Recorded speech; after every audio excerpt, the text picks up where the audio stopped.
좀 속도를 내겠습니다. 갈라디아 4장 4절에 보니까 때가 참에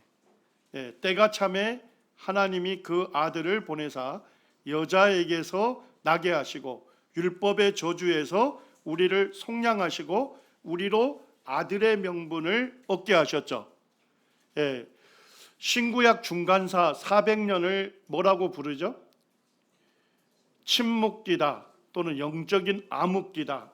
하나님께서 선지자들을 통해서 말씀하지 아니한 시대다, 이런 얘기를 합니다. 그럼에도 불구하고 누구는 일하셨어요? 하나님께서는 일하셨죠. 하나님께서는 인류를 구원하는 구속의 때를 준비하셨고, 그 때가 됐을 때 사람으로 오신 영원하신 하나님의 아들 예수님을 보내주셔서 구속을 이루신 거예요. 400년 동안 하신 그 일들을 보게 되면 문명 세계가 전부 하나의 언어로 통일되죠. 그 언어가 뭡니까? 헬라어를 공용어로 씁니다. 물론 로마 제국에서 라틴어를 쓰긴 했습니다만 아주 교육받은 소수만 라틴어를 썼고 전체적으로는 무슨 언어를 썼습니까? 헬라어를 썼습니다. 그리고 이제 BC 250년에 50년경에 했던 것이 이 구약 성경이 히브리어로 기록되어 있지 않습니까? 자, 그것을 무슨 언어로 번역했습니까? 헬라어로 번역한 70인역 성경이 번역서가 나오게 됩니다. 그러니까 70인역 성경이 나오기 전까지는 누구에게만 구약 성경이 읽혀진 거예요? 유대인들에게만 읽혀졌습니다만 70인역 성경이 나오고서 이제 모든 사람들에게, 이방인들에게도 성경이 읽혀지는 세대로, 시간대로 들어가게 된 것입니다. 자, 그 다음에 하나님께서 행하신 것은 뭡니까? 유대가 사실은 계속된 제국의 지배들을 받으면서 수많은 유대인들이 뭐예요? 전 세계에 흩어지게 됐죠. 그것을 이제 디아스포라라고 하죠. 흩어진 유대인들. 자, 그들은 그 도시에서 남자 10명만 되면 뭘 세웠습니까? 회당을 세우고 안식일마다 율법, 이 구약 성경을 연구하고 가르쳤습니다. 이들은 뭐예요? 구약 성경에 대해서 아주 잘 알고 있는 사람들이었어요. 단지 그들이 알지 못하는 건 무엇이었습니까? 예수님이 그리스도라는 사실을 알지 못했던 거예요. 이미 복음을 위해서는 준비가 다 되어 있었던 거죠.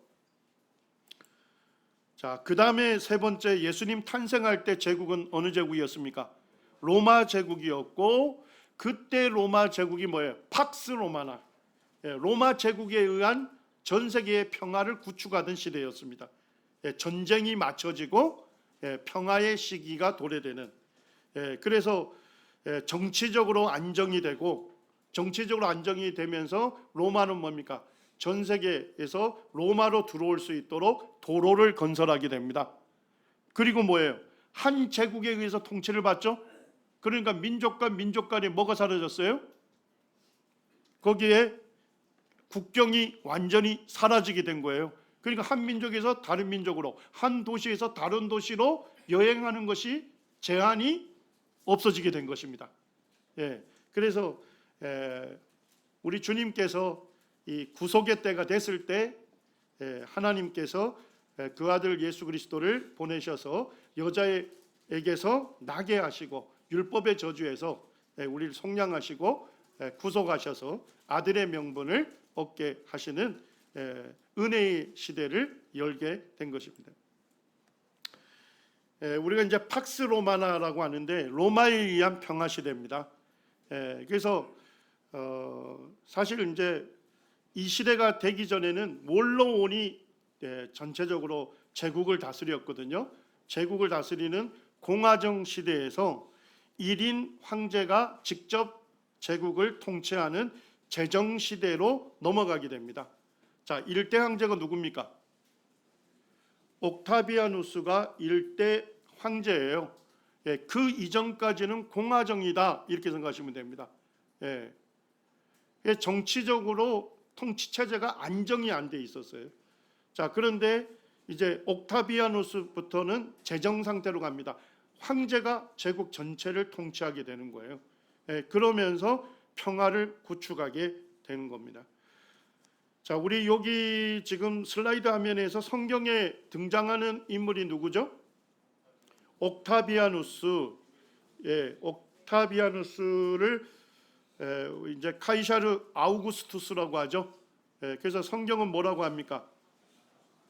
가이사 아구스도, 똑같은 인물이죠. 그 다음에 누가 성경에 등장합니까? 티베리우스, 디베리오 황제로 등장합니다. 가이우스 같은 경우는 4년 기간, 아주 짧은 기간 통치했기 때문에 성경에 등장하지 않습니다. 그 다음에 누가 등장하죠? 클라우디우스, 성경에 글라우디오라고 해서 사도행전에 2번 기록이 되어 있습니다. 자, 네로 황제 등장합니까? 이름은 기록되어 있지 않습니다만 사도 바울이 뭐예요? 내가 가이사에게 상소하노라 이렇게 하죠. 그때 가이사는 누굽니까? 네로 황제였습니다.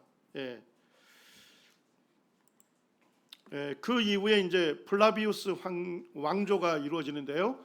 그 네로가 갑자기 죽고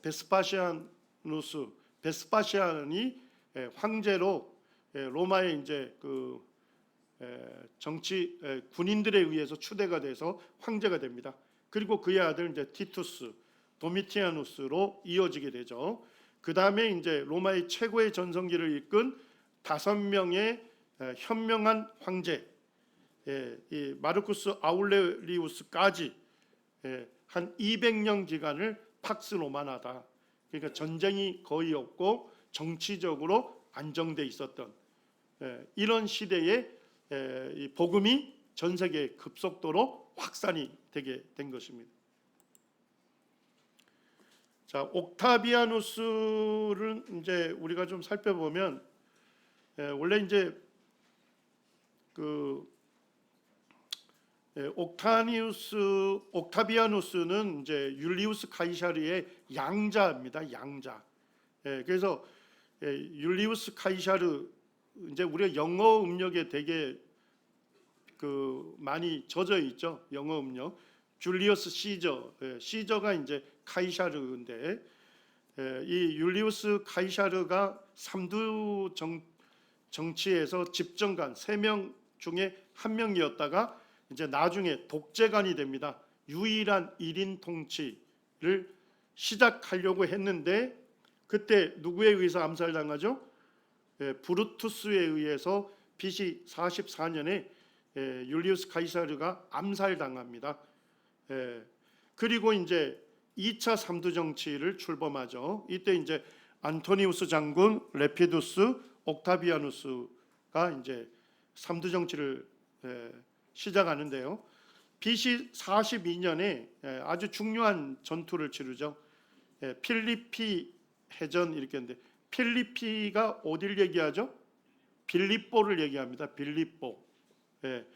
회전이란 건 뭐냐면 바다 해자가 아니고 돌아올 뭐랄까 돌 해자를 얘기하는데 양쪽의 군대들이 엄청난 군대들이 동원이 돼서 한 지역에서 여러 번의 전투가 치루어지는 쉽게 가면 대전투라 생각하시면 됩니다. 그거를 이제 해전이라는 말로 사용을 합니다. 그래서 이때 이제 두 팀이 싸우죠. 옥타비아누스와 안토니우스가 한 팀이 되고 그 다음에 이제 율리우스 카이사르를 암살했던 브루투스하고 카시우스가 한 팀이 됩니다. 자, 이때 누가 승리합니까? 옥타비아누스와 안토니우스가 승리를 하게 되고 그때 이제 율리우스 카이사르의 유언장이 발표가 됩니다. 유언장에 보니까 옥타비아누스를 양자로 삼고 그에게 후계자로 지명을 하게 됩니다. 그래서 이제 옥타비아누스가 이제 후계자가 돼요. 자, 근데 이거를 못마땅하게 여기는 게 누굽니까? 안토니우스가 되겠죠. 안토니우스는 율리우스 카이사르의 밑에 있었던 가장 부하 장군 중에 최고의 장군이었습니다. 그가 당연히 후계자가 될 줄 알았는데 보니까 이제 옥타비아누스가 양자로 지명이 되고 후계자가 된 거예요. 그래서 BC 31년에 악티움에서 해전이 벌어집니다. 그때 옥타비아누스가 한 진영이 되고 안토니우스하고 누가 한 팀이 됩니까? 프톨레미 정권의 클레오파트라 유명한 여왕이죠. 둘이 연인 사이였는데 한 팀이 됩니다. 여기에서 누가 승리합니까? 최종적으로 옥타비아누스가 승리하게 됩니다. 옥타비아누스가 승리를 하니까 아마도 원로원은 자 이제 옥타비아누스가 자기가 직접 황제가 돼서 아마 1인 통치를 할 것이다 이렇게 내다봤는데 옥타비아누스가 어떻게 해요? BC 27년에 원로원에 직접 가서 뭐예요? 공화정 복귀를 선언합니다. 쉽게가 뭐예요? 권력을 누구에게 주겠다? 원로원과 로마 시민에게로 권력을 돌려준다. 어떻게 보면 뭐예요? 황제로 서도 누가 아무 얘기할 거 없는데 그거를 포기하는 척한 겁니다, 사실은. 그래서 원로원에서 옥타비아누스에게 무슨 존칭을 부여하죠? 아우구스투스. 이 아우구스투스가 최고 존엄자, 최고자, 존엄자 이런 뜻입니다. 요거를 그대로 카피해서 쓰는 저쪽 우리나라 위쪽에 있는 분이 계시죠? 최고 존엄. 북한에서 이런 역사적인 그런 카피를 해서 쓰고 있는 겁니다. 그 후로 이제 옥타비아누스라는 이름 대신에 아우구스투스, 카이사르 아우구스투스, 가이사 아구스도다 이렇게 이름하게 된 겁니다. 로마 제국의 일대 황제가 되고 이때 누가 탄생하십니까? 누가복음 2장 1절에 보니까 가이사 아구스도가 영을 내려 천하로 다 호족하게 돼서 예수님이 베들레헴에서 탄생하게 됩니다. 자, 2대 황제가 누구죠? 티베리우스입니다. 디베리오가 되는데 티베리우스는 옥타비아누스의 의붓 자식이었습니다. 그러다가 나중에 사이가 되고 최종적으로 뭐가 되죠? 양자가 돼서 2대 황제가 되게 됩니다. 원한이 많고 침울한 성격의 소유자였고 그래서 AD 27년부터는 자기가 통치 안 하고 근위대장인 세자누스에게 대리 통치를 시킵니다. 그리고 이제 AD 32년에 세자누스도 처형을 하게 됩니다. 자, 그래서 누가복음 3장 1절에 보니까 티베리우스 황제는 예수님의 생애와 어떤 부분에서 관련이 있습니까? 예수님께서 티베리우스 황제 때 뭘 하게 됩니까? 공적 생애를 시작하게 되고 예수님이 십자가에 죽으시고 부활하시는 그와 같은 사건이 티베리우스 황제 때 있었던 것입니다. 자, 이제 성경에 보니까 유대 땅을 통치했던 헤롯이라는 인물이 많이 나오죠. 그죠? 헤롯 이렇게 나오는데 동일한 인물이 아니죠. 어떤 때는 헤롯 대왕을 뜻하고 어떤 때는 헤롯 대왕의 아들인 헤롯 안디바를 얘기하고 어떨 때는 헤롯 아그리파 1세를 얘기합니다. 그걸 이제 우리가 쭉 누구를 얘기하는지를 좀 살펴봐야 하거든요. 그러려면 이제 헤롯 가문을 살펴봐야 합니다. 헤롯 대왕의 아버지가 안티파터입니다. 이걸 조금 헬라어로 발음하게 되면 안티파테르스, 파테로스 이렇게 부릅니다. 그래서 헤롯 대왕의 아버지이고 원래는 이 사람들이 뭐예요? 헤롯 가문이 어느 지역 사람들이었죠? 이두메 사람이었습니다. 이두메는 에돔을 헬라어로 발음하면 이두메가 됩니다. 에돔의 후손이다 이렇게 생각하시면 돼요. 자, 그런데 BC 125년에 하스몬 왕조의 요한 힐카누스 왕이 이두메를 정복하게 됩니다. 이두메를 정복하고 이두메에 있는 에돔인들을 강제로 뭐로 개종시켜요? 유대교로 개종시키는 거예요. 그러니까 사실 헤롯의 아버지와 헤롯도 뭐예요? 강제로 유대교로 개종당한 사람들이. 자신들은 뭐라고 여겨요? 유대인이라고 여기지만 정통 유대인들이 볼 때는 뭐예요? 이방인인 거예요. 그래서 헤롯 대왕은 뭐예요? 유대의 왕이었음에도 불구하고 유대인들로부터 존경을 받지 못했어, 인정받지 못했어. 그래서 유대인들의 환심을 사기 위해서 부단히 어떻게 합니까?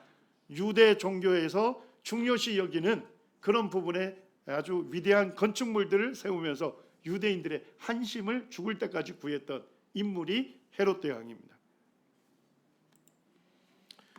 여기 조금 복잡한 그 도표를 좀 보시면 헤롯의 아버지가 안티파트로스 2세, 안티파터 2세 이렇게 생각하시면 되겠습니다. 우리 이제 하스몬 왕조를 쭉 공부할 때 그때 여왕이 있었죠. 하스몬 왕조의 유일한 여왕 살로메 알렉산드라를 얘기하죠. 살로메 알렉산드라일 때 그때 정치적으로 아주 그 평화로운 시기였고 하스몬 왕조의 절정기였습니다. 부흥기였습니다.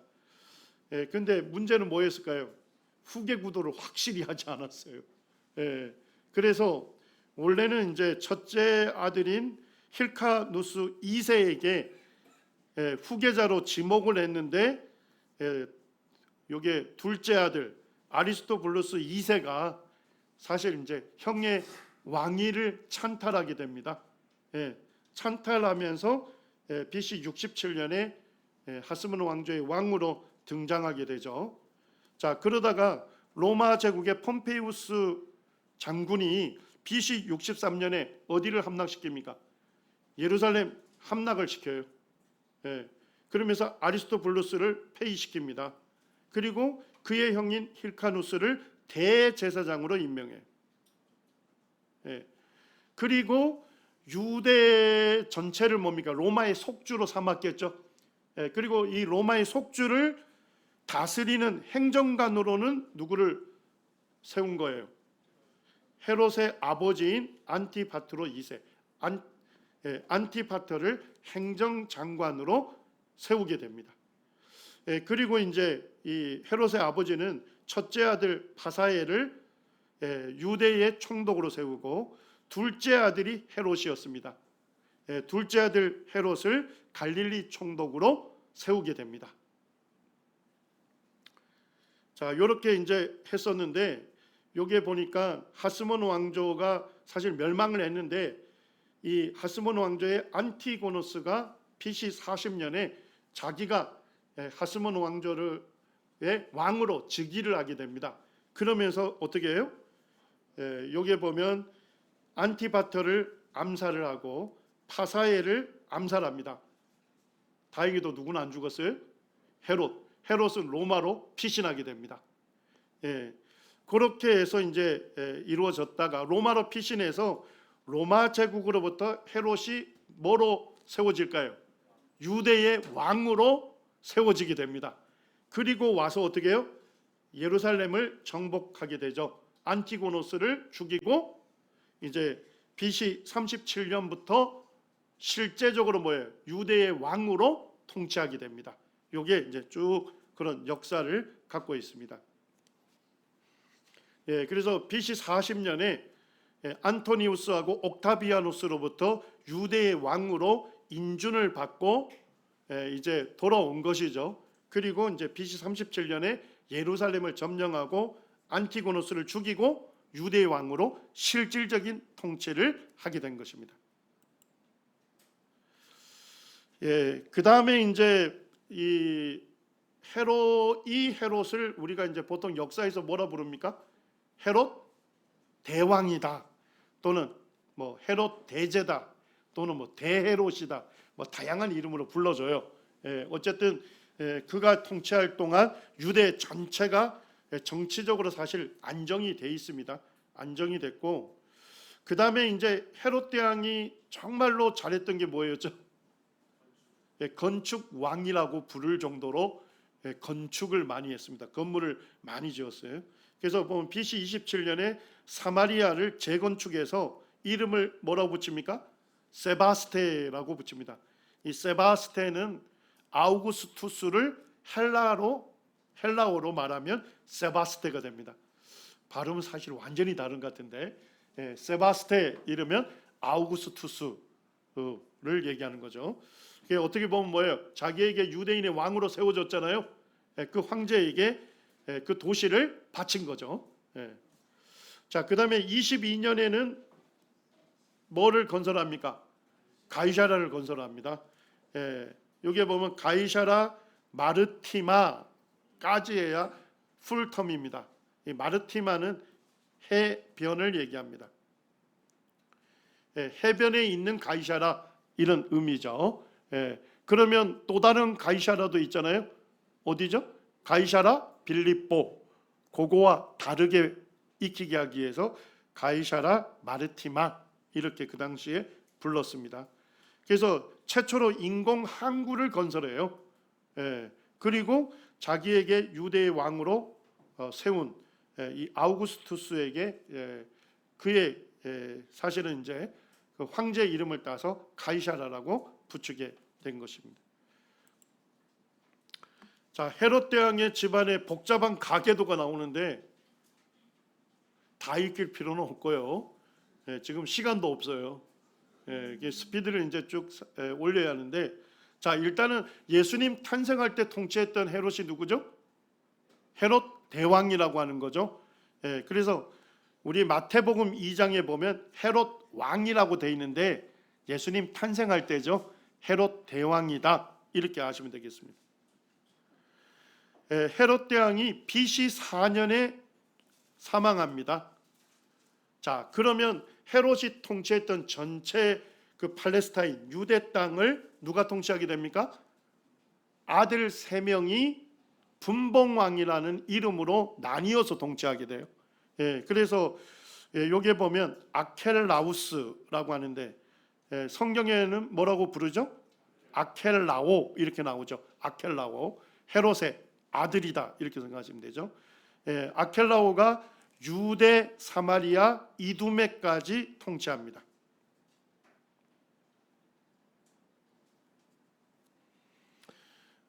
헤롯 대왕이 2살 밑으로 전부 유아들을 학살을 하라고 했죠. 그래서 예수님은 어디로 피신합니까? 이집트로, 애굽으로 피신하죠. 그 다음에 뭐예요? 헤롯 대왕이 죽었다는 소식을 듣고 다시 돌아오잖아요. 그때 뭐예요? 유대 땅 베들레헴에 정착하려고 했는데 그 땅을 통치하는 왕이 누구예요? 아켈라오거든요. 근데 아켈라오는 어떤 인물이에요? 잔인한 인물, 포악한 인물이었어요. 그래서 베들레헴에 정착하지 않고 어디로 갑니까? 갈릴리 나사렛에 가서 정착하게 되죠. 갈릴리는 결국 다른 왕이 통치했다는 겁니다. 자, 누가 통치했습니까? 안티파스. 성경에는 분봉왕 헤롯 이렇게 얘기합니다. 또는 헤롯이라고 나와 있습니다. 그는 헤롯 안디바 또는 안티파스가 되겠습니다. 마가복음 6장 17절에 보면 전에 헤롯이 자기가 동생 빌립의 아내 누구하고요? 헤로디아에게 장가를 든 고로 그 이유 때문에 이 여자를 위하여 사람을 보내 요한을 옥에 가두는 사건이 나오죠. 그리고 나중에 순교시키잖아요. 이 요한이 누군지 아시겠죠? 침례 요한을 얘기하는 겁니다. 자, 이때 헤롯은 누구를 얘기할까요? 헤롯 안티파스를 얘기하는 겁니다. 헤롯 안디바. 그래서 여기 헤롯 안디바가 있는데 원래 헤로디아스라고 하는데 헤로디아는 누구하고 결혼했습니까? 안디바의 동생인 헤롯의 동생인 빌립 1세하고 결혼을 했었어요. 자, 그런데 어떻게 하는 거예요? 안디바가 뭐예요? 자기 동생의 아내하고 결혼을 하게 된 거예요. 자, 이 죄에 대해서 누가 책망한 거예요? 침례 요한이 책망을 하게 된 겁니다. 그래서 결국 헤롯 안디바가 자기 아내를 위해서 침례 요한을 감옥에 수감시킨 겁니다. 자, 그리고 뭐예요? 연애를 베풀었는데 헤로디아의 딸이 누구죠? 살로메가 춤을 추어서 거기에 있는 연애에 있는 사람들을 즐겁게 해주죠. 그래서 살로메의 요청으로 침례 요한이 어떻게 됐습니까? 목베임을 당한 거죠. 순교를 당하게 된 것입니다. 그 인물이 안디바가 됩니다. 자, 그 다음에 예수님이 십자가를 앞두고 유대 공예로부터 그 사형을 언도받잖아요. 그죠? 그러면서 빌라도 총독에게 재판을 받게 하지 않습니까? 근데 빌라도가 뭐예요? 너가 갈릴리 출신이냐? 그래서 누구에게 보내게 됩니까? 갈릴리의 분봉왕이었던 헤롯 안디바에게 보내잖아요. 그때 헤롯이 헤롯 안디바가 되는 거죠. 그 다음에 이제 북쪽에 있는 지역을 통치했던 분봉왕이 누굽니까? 빌립입니다. 우리 성경에 분봉왕 빌립 이렇게 되어 있는데 역사적으로는 빌립 2세다 이렇게 생각하시면 되겠습니다. 자, 그 다음에 이제 이 헤롯의 3명의 아들에 의해서 분할해서 통치하다가 이제 헤롯의 손자가 되겠죠. 아그리파 1세. 아그리파 1세일 때 이 3명이 통치하던 땅이 아그리파 1세에게로 오게 되는 겁니다. 우리 저 사도행전 12장에 보면 헤롯이 등장하죠. 그리고 뭐예요? 두로와 시돈 사람들을 가이사랴 연극장에다 모아놓고 무슨 옷을 입고 등장하죠? 금으로 된 옷을 입고, 그것이 뭐예요? 정오의 햇빛에 금복이 찬란하게 빛나죠. 자기를 뭐 한 거예요? 신격화시킨 거예요. 그래서 하나님께 영광을 돌리지 않고 자기에게 영광을 돌림으로써 돌연사하게 되죠. 자, 이 헤롯은 누굴 얘기할까요? 아그리파 1세를 얘기하는 것입니다. 자, 그 다음에 이제 사도행전 25장과 26장에 보면 아그리파 왕이 나옵니다. 자, 이 아그리파 왕은 역사적으로 누굴 얘기할까요? 아그리파 1세가 아니고 2세가 됩니다. 아그리파 2세를 아그리파 왕으로 등장합니다. 그래서 사도 바울이 가이사랴에 2년 구금하고 있을 때 그때 아그리파 왕이 그 총독부에 오게 되죠. 그리고 이제 이 사도 바울을 심리하게 되는데 그때 사도 바울이 뭐예요? 그때 그냥 그 기회를 사서 아그리파 왕에게 예수 그리스도의 복음을 전하게 되는 그와 같은 어떻게 보면 아그리파 2세는 복음을 들었던 사람이었습니다. 자, 이렇게 헤롯의 가계도가 성경에 등장합니다. 자, 여기가 가이사랴입니다. 가이사랴. 해변에 있는 거죠. 가이사랴 마리티마. 여기에 이제 헤롯이 궁전을 지었습니다. 그리고 이제 헤롯의 아들 중에 아켈라오가 있었죠. 아켈라오가 유대 땅을 통치했던 분봉왕이지 않습니까? 너무 잔인한 통치를 했기 때문에 나중에 AD 6년에 폐위당해요. 그리고 그가 다스렸던 유대 땅은 누가 통치했을까요? 로마에서 총독을 보내서 직접 통치를 합니다. 여기가 로마 총독부가 됩니다. 로마 총독부. 로마의 총독부는 예루살렘에 있었던 게 아니라 가이사랴에 있었던 겁니다. 로마의 총독부에 총독이 있게 되니까 로마 사람들의 문화를 다 즐길 수 있도록 거기에 건설이 된 거죠. 로마의 원형 경기장, 그 다음에 우리 대전차 경기장, 유다 배너 영화에 보면 대전차 경기를 하잖아요. 그런 히포드롬이 거기에 있습니다. 그 다음에 이제 여기에 인공 항구를 건설했는데 역사적으로 최초의 인공 항구입니다. 이게 그렇게 건설해서 세바스토스 항구라고 불렀습니다. 자, 세바스테의 이름 들어가면 누구 얘기한다고요? 아우구스투스의 이름을 따서 거기 세운 것입니다. 그래서 여기에 보면 세바스토스 항구라고 이름을 짓고 그 옆에 아우구스투스 황제 신전을 건설했습니다. 그리고 이제 가이사랴 자체에는 뭡니까? 물이 없었어요. 자, 도시가 쓰려면 물이 공급이 돼야 하잖아요. 자, 물이 없으니까 어디에서 끌고 왔을까요? 갈멜산에서 12km를 이 도수교, 물을 끌어들이는 다리를 놓은 겁니다. 그리고 요 위에 보면 이쪽으로 물이 흘러들어서 갈멜산에서 가이사랴까지 물을 끌어들여서 큰 도시를 만들었던 겁니다. 여기 있는 이제 암포라, 이런 그릇을 이제 암포라라고 하는데요. 양쪽에서 들 수도 있고 또 한 사람이 양손으로 들 수 있는, 거기에 조각이 발견됐는데 라틴어로 유대 왕 헤롯의 것이다 이렇게 새겨진 유물도 발굴이 됐습니다. 지금 요게 제가 붉게 표시되어 있는 요 땅 전체를 헤롯 대왕이 통치를 했던 것입니다. 그리고 이제 그가 뭡니까? 유대인들의 환심을 구하기 위해서 BC 20년에 뭐랍니까? 예루살렘 성전의 대대적인 확장 공사를 시작을 했던 것이죠. 옥타비아누스가 헤롯 대왕에 대해서 이렇게 얘기합니다. 헤롯의 아들이 되기보다는 헤롯의 뭐가 되는 편이 낫다고요? 돼지가 되는 편이 낫다. 왜냐니까 후계 구도를 갖고서 어느 아들도 신뢰하지 않았어요. 그래서 후계자로 지목했다가 마음이 안 든다고 또 다른 사람 시키고 이러고, 심지어는 뭡니까? 그들의 어머니, 자기의 아내가 되겠죠. 수많은 아내들이 있었는데 그 아내들을 죽이는 일까지 서슴지 않았거든요. 그래서 황제가 보니까 야, 헤롯의 아들이 되기보다는 헤롯의 돼지가 되는 편이 낫겠다, 이런 표현을 쓸 정도였습니다. 자, 그런 내용들을 쭉 보시기 바랍니다. 그리고 이제 여기는 헤로디움입니다. 누구의 이름이 딱 들어간 거예요? 헤롯의 이름이 들어간 거죠.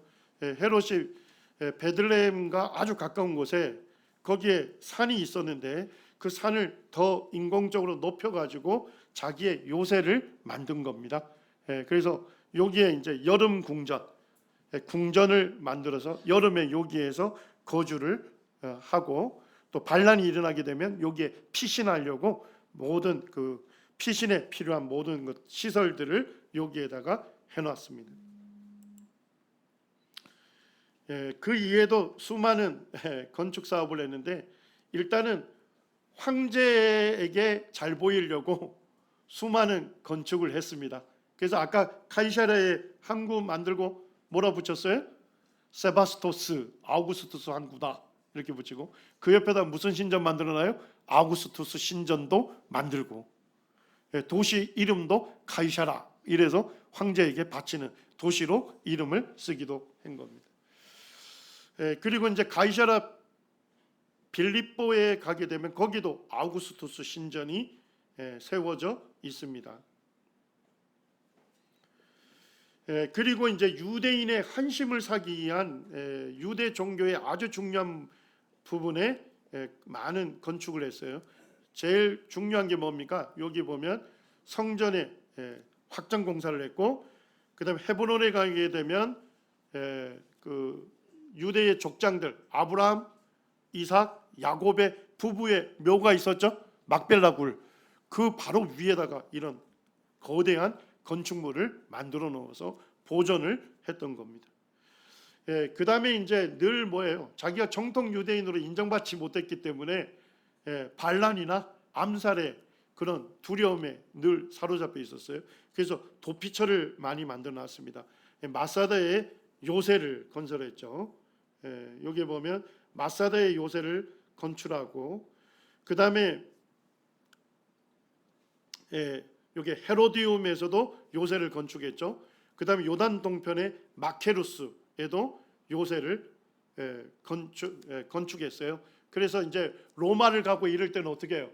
자기들 가족과 전체를 뭐예요? 이런 마사다 요새 같은 데다가 피신을 시켜놓고 로마로 다녀온다거나, 이렇게 늘 반란의 위협 가운데 있었던 인물이다 하는 걸 알 수 있습니다. 자, 그 다음에 이제 헤롯 대왕 사후에 3명의 아들에 의해서 통치됐다 했죠. 헤롯 안디바가 먼저 아켈라오가 통치했던 땅을 보세요. 이둠에 통치했죠. 그 다음에요 유대, 사마리아, 여기를 아켈라오가 통치를 했습니다. 그리고 이제 AD 6년에 강제 폐위당하고, 그 다음에 어떻게 해요? 로마에서 직접 총독을 보내서 통치하게 되는 거죠. 그래서 이게 빌라도 총독은 여기를 통치했다 이렇게 보시면 되겠습니다.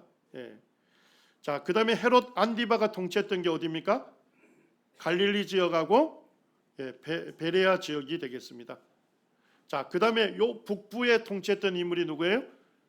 분봉왕 빌립입니다. 그래서 여기에 보니까 헐몬산이 있고 헐몬산 남쪽 기슭에 무슨 도시가 있습니까? 가이사라 빌립보가 있죠. 자, 이제 헤롯 아켈라오, 성경에는 누구라고 부른다고요? 아켈라오라고 부릅니다.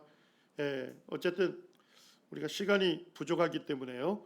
일단 가혹한 통치를 했기 때문에 결국 AD 6년에 강제 폐위당하고 골 지방 비엔나로 유배를 당하게 됩니다. AD 6년 이후에 유대의 속주가 돼서 로마 총독이 직접 통치를 하게 된 것입니다. 마태복음 2장 배경을 이해하시겠죠?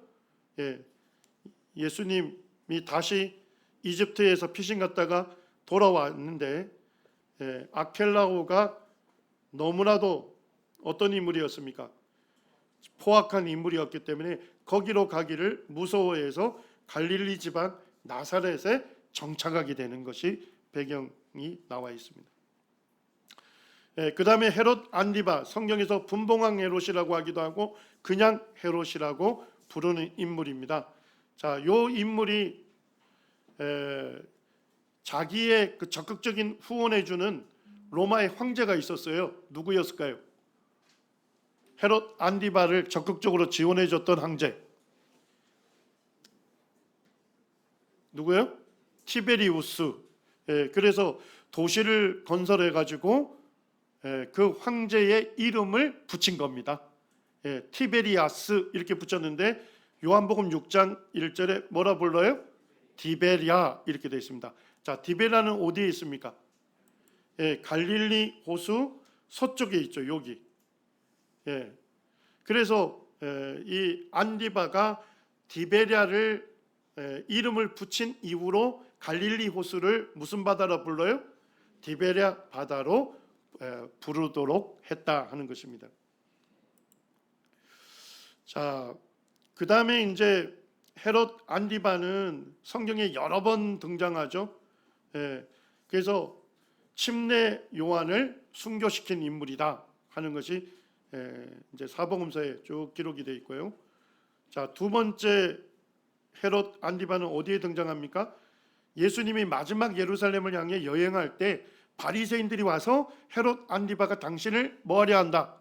죽이려고 한다고 기뜸을 해주는 장면에서 기록이 되어 있습니다. 그 다음에 예수님 재판할 때 누구에게 가서 한번 재판을 받습니까?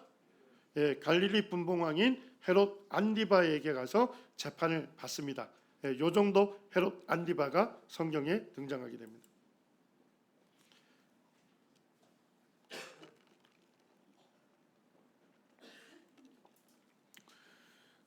헤롯 빌립은 이제 누가복음 3장에 보니까 빌립으로 분봉왕 빌립으로 등장을 합니다. 주로 이제 북쪽 지방을 다스리는데 북쪽 지방은 유대인들이 적게 살고 주로 누가 살았어요? 이방인들, 시리아인들이나 그리스인들이 살았습니다. 그래서 성경에 많이 등장하지 않습니다. 그리고 이제 헤롯 빌립 2세가 특별히 건설한 도시가 성경에 등장하죠. 도시 이름이 뭡니까? 가이사라 빌립보. 그래서 황제의 이름을 넣어준 거예요. 가이사르. 그리고 뭐예요? 자기 이름도 끼워넣은 겁니다. 빌립. 그래서 가이사라 빌립보 이렇게 부르게 된 것입니다. 가이사라 빌립보는 엄청나게 발달한 도시였습니다. 그리고 이제 가이사라 빌립보의 북쪽에 가게 되면 큰 절벽이 있어요. 돌들을 깎아놓은 것처럼 보이는 큰 절벽이 있는데 우리가 중간사 할 때 다뤘습니다만 BC 198년에 셀루쿠스 왕조의 안티오쿠스 3세라는 인물이 있었죠. 그때에 이 지역에서 전투가 있었어요. 프톨레미 4세하고 안티오쿠스 3세가 여기서 붙었어요. 자, 전쟁에 누가 승리하죠? 안티오쿠스 3세가 승리해요. 자, 근데 이 승리할 수 있었던 건 누가 도와준 거예요? 유대인들이 도와줬어요. 예, 그래서 이제 유대 땅 전체가 셀루쿠스 왕국의 지배를 받게 되는 그때가 있었습니다. 그때 이제 여기 전쟁에 승리하면서 이 지역을 뭐라고 부른 거예요? 예, 파니아스라고 부른 겁니다. 파니아스. 예, 그래서 그리스 신화에 보면 판신이 등장해요. 판신. 예, 판신은 목동의 신이면서 승리의 신이에요. 그래서 이 자기가 전쟁에 승리한 것은 판신 때문이다. 그래서 그 도시 이름을 판신의 이름을 따서 뭐라 불렀다고요? 파니아스 이렇게 부른 겁니다. 오늘날 이제 아랍어에서는 파 발음이 안 되고 파를 전부 바 발음으로 한대요.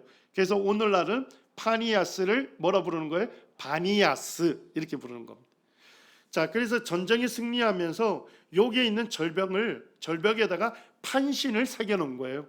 그래서 판신 성소로 이곳을 만들어 놓은 겁니다. 판신 성소에 이제 가면 판신 뭐 이런 조각상 이런 것들이 많겠죠. 그러면서 거기에 점점 많은 우상들이 신전들이 거기에 서게 된 것입니다. 예수님께서 이곳에 제자들과 함께 왔을 때는 뭐예요? 거기 아우구스투스 신전도 있었고요. 여기 보니까 판신 동굴 보입니까? 판신에게 그 제물을 바쳤던 그 동물을 던졌던 곳이 판신 동굴입니다. 그 다음에 여기 가면 돌을 깎아서 그 안에다가 판신을 새겨 넣었어요. 이걸 깎아서 만든 것을 벽감이라고 합니다. 판신을 위한 벽감. 거기에 이제 판신상 이런 조각상들이 있었겠죠. 판신을 보면 신체의 상부는 뭡니까? 사람의 형상이죠. 하부는요 염소입니다. 그래서 이런 이제 판신 조각상들이 있었다는 겁니다. 그리고 여기에 제우스 신전도 있었고 네메시스 여신 신전도 있었고 그 다음에 이제 뭐 판신을 위한 신성한 염소의 무덤 신전 이런 것들이 쭉 있었던 겁니다. 자, 가만히 보니까 뭐예요? 로마의 황제를 숭배하는 황제 신전도 있었죠. 그 다음에 그리스에 있는 수많은 신전들이 있었죠.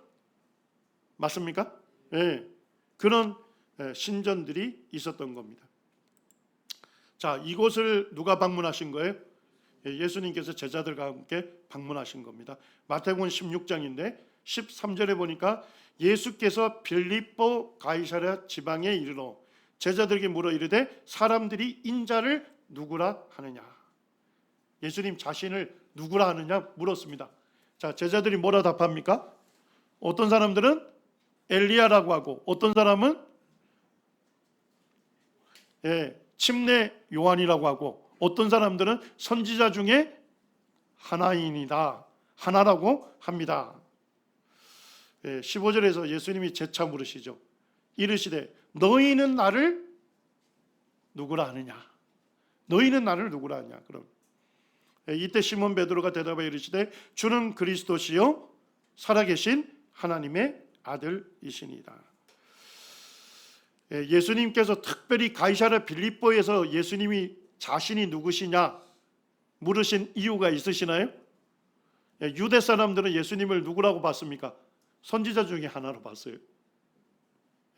그리고 이 가이사랴 빌립보에 갔을 때는 뭐가 가득했습니까? 헬라의 신들과 황제 숭배를 위한 신전들로 둘러싸인 우상 숭배의 중심지였어요. 수많은 신이라고 하는 것들이 거기에 있었던 거예요.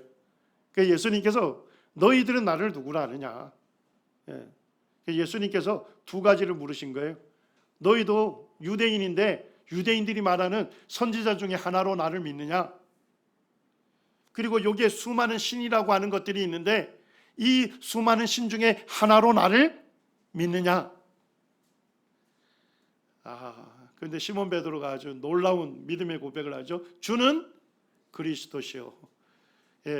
유대인들은 여러 선지자 중에 하나라고 하는데 예수님, 당신은 여러 선지자 중에 하나가 아니라 당신은 구약 성경에서 말씀하는 그리스도이십니다. 메시아이십니다. 자, 그리고 뭐라고 고백합니까? 살아계신 하나님의 아들이시네. 살아계신 하나님의 아들이십니다. 여기에 있는 신이란 모든 것들은 뭐예요? 다 조각상들이잖아요. 전부 다 죽어 있는 것들입니다. 그렇지만 예수님은 살아계신 하나님의 아들이십니다. 예수님만이 유일한 구원자이시고 유일한 참신이시다 하는 놀라운 믿음의 고백을 드렸던 장소였습니다. 자, 그 다음에 유대 땅이 헤롯 아켈레우스가 AD 6년에 폐위당한 다음에 누가 통치했다고요? 로마의 총독들이 직접 와서 통치했고, 예수님과 관련돼서는 AD 26년에서 36년까지 본디오 빌라도가 총독으로 통치를 했습니다. 그리고 이제 빌라도에 대해서는 역사에서 간단하게 많이 언급하고 있어요. 그래서 타키투스에서 몇 번을 언급합니까? 4번을 언급합니다. 로마 군기 개항 사건, 또 예루살렘 수로 건설 사건, 금방패 개항 사건, 사마리아인들을 잔인하게 확살해서 결국 빌라도가 해임당하고 로마로 압송되는 내용까지 역사에서 기록하고 있습니다. 자, 예수님의 생애를 우리가 입체적으로 이해하려면 사복음서 전체를 연대순으로 이렇게 쭉 연결을 해야 하잖아요. 이 작업이 쉬운 작업은 아니죠. 그래서 지금 이제 저도 예수님의 탄생에서부터 예수님의 죽음과 부활을 좀 연대 순서대로 해서 이것을 이제 PPT 자료화를 하려고 하는데 시간이 많이 걸려요. 그래서 지금 이제 그나마 이제 기존에 했던 분들의 작업된 하나의 그 어떤 도표, 그것들을 이제 어떻게 보시면 좋은가 제가 이제 좀 설명을 드리겠습니다. 예수님의 사역의 주 무대는 어디였습니까? 예수님의 공적 생애의 주 무대는 어디입니까? 갈릴리였죠. 갈릴리 전 지역을 두루 다니시면서 사람들을 고치시고 하나님의 말씀을 가르치시고 하나님 나라의 복음을 전파하셨어요. 자, 그러다가 예수님이 언제 예루살렘으로 오시죠? 절기 때, 특별히 유월절 절기 때 갈릴리에서 사역하시다가 예루살렘으로 오셔요. 그리고 예루살렘에서 여러 사역한 것이 기록이 되어 있습니다. 자, 그 다음에 다시 어디로 갈까요? 주 무대인 갈릴리로 가시면서 또 사역을 하셔요. 그리고 유월절이 되면 다시 또 올라오셔요. 그러니까 유월절을 예수님 공생애를 얼마 기간으로 봅니까? 3년 반으로 보잖아요. 자, 그러니까 유월절 몇 번을 보내셨을까요? 3년 반이니까 4번을 보내셔야 돼요. 첫 번째, 두 번째가 1년이 되잖아요. 1년, 2년, 3년 4번을 보내셔야 돼요. 그래서 유월절 4번 보내신 것을 기준으로 해서 갈릴리 사역, 그 다음에 예루살렘 유월절로 오셔서 예루살렘에 사역하신 거, 이렇게 왔다 갔다 하면서 정리를 하시면 좋습니다. 예수님의 탄생 연도는 BC 4년으로 보시는 게 좋습니다. 뭐 여러 가지 이유가 있는데 그건 나중에 좀 더 상세하게 다루겠습니다. 예수님은 BC 4년에 탄생하셨죠. 그래서 요셉과 마리아가 나사렛에 살고 있었는데 호정령에 의해서 베들레헴에 가서 예수님이 탄생하시죠. 그리고 애굽으로 피신하셨다가 헤롯 대왕이 죽었다는 소식을 듣고 갈릴리 나사렛으로 와서 정착하시죠. 그리고 예수님의 사적 생애의 고향은 결국 어디를 알 수 있습니까? 나사렛이다, 이렇게 알 수 있는 거죠. 그리고 예수님은 누가복음 3장 23절에 보면 30세쯤에 공적 생애를 시작했다. 딱 30세가 아니고 뭐라고요? 30세쯤 어바웃이에요.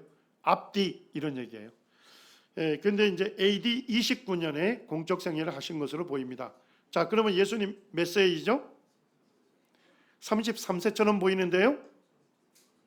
기원년 제로가 없잖아요. 0년이 없잖아요. 32세가 되는 거죠. 그래서 어바웃이 되는 거예요. 자, 그래서 예수님께서 나사렛에서 지금 유다 지역으로 오신 거예요. 그러면서 공생애 시작하면서 침례를 받으시고 공생애 시작하시죠. 유대 광야에서 시험 당하시죠. 예루살렘에서 5명의 제자를 부르십니다. 그리고 예루살렘에서 이제 어디로 갑니까? 공생애의 거점 도시가 어디예요? 갈릴리. 갈릴리로 가시면서 가나의 혼인잔치에 참여하시고 가버나움을 방문하십니다. 자, 그 다음에 6월절, 첫 번째 6월절을 보내기 위해서 갈릴리에서 어디로 오셔야 돼요? 예루살렘으로 가셔서 예루살렘 성전을 정결케 하시는 사건을 통해서 예수님께서 예루살렘 중심부에서 부상하시게 됩니다. 그리고 예루살렘에서 니고데모에게 내가 거듭나야 되겠다 이렇게 말씀하시고 놀라운 이적들을 행하시고 하나님 말씀을 가르치십니다. 그리고 예루살렘에서 제자들을 삼습니다. 그리고 이제 예루살렘에서 다시 거점 도시 어디로 가셔야 돼요? 갈릴리로 가시는 길에 뭐예요? 수가성 방문하셔서 사마리아 여인을 구원하시고 사마리 사람들에게 예수님 자신을 메시아로 나타내시죠. 자, 그 다음에 가버나움으로 이제 이사를 하시고 그 가버나움에서 4명의 제자를 다시 부르시죠. 베드로로부터. 그리고 이제 갈릴리에서 가버나움에서 전도 사역하시고 치유 사역을 하십니다. 자, 두 번째 6월절을 지키기 위해서 갈릴리에서 다시 어디로 오셔야 돼요? 예루살렘으로 올라오시죠. 오셔서 예루살렘에서 베데스다에 38년 된 병자를 고치시는 이런 일들을 하게 되고요. 언제인지는 확실히 모르지만 다시금 갈릴리로 가셔서 12명의 제자를 세우십니다. 그리고 산상수훈 말씀을 하시죠. 그 다음에 이제 1년 6개월간 기간 동안 갈릴리 사역을 하신 것으로 보입니다. 그래서 세 번째 6월절 때는 어디로 오지 않으셨다? 예루살렘에 오지 않으셨다는 겁니다. 그래서 전반부는 갈릴리에서 뭐예요? 대중을 대상으로 사역하셨어요. 자, 후반부는요, 주로 12명의 제자들을 직접적으로 가르치고 훈련하는 사역을 하셨습니다. 그리고 이제 초막절에 예수님께서 이제 십자가를 앞두시고 갈릴리에서 예루살렘으로 출발을 하시고 성전에 나타나셔서 예수님이 성전에 나타나시니까 바리새인들과 제사장들이 비상이 걸리는 사건이 나와 있습니다. 그리고 예수님은 그의 수전절 겨울에 수전절 성전에서 예수님을 자신을 어둠을 밝히는 빛으로 자신을 계시하시죠. 그리고 죽은 나사로를 살리십니다. 그리고 나머지 3개월은 주로 요단 동편 베레아 쪽에서 이방인들 대상으로 사역을 하시고 네 번째 6월절이 몇 년입니까? AD 33년 4월 3일 날 예수님의 십자가 사건이 있거든요. 그리고 예수님께서 부활하시게 되는 것입니다. 자, 이것이 예수님 탄생부터 해서 부활까지 쭉 사복음서를 쭉 한번 연결을 해놓은 겁니다. 그래서 혹시 교회 벽 이런 데다 붙여 놓으시려면 2개 슬라이드를 붙여달라고 하시면 하나의 플랜카드가 돼서 예수님 탄생부터 해서 부활 승천까지 전체 도표로 보시면서 익힐 수도 있습니다. 3시 13분이네요. 10분 쉬시고 23분에 모이겠습니다.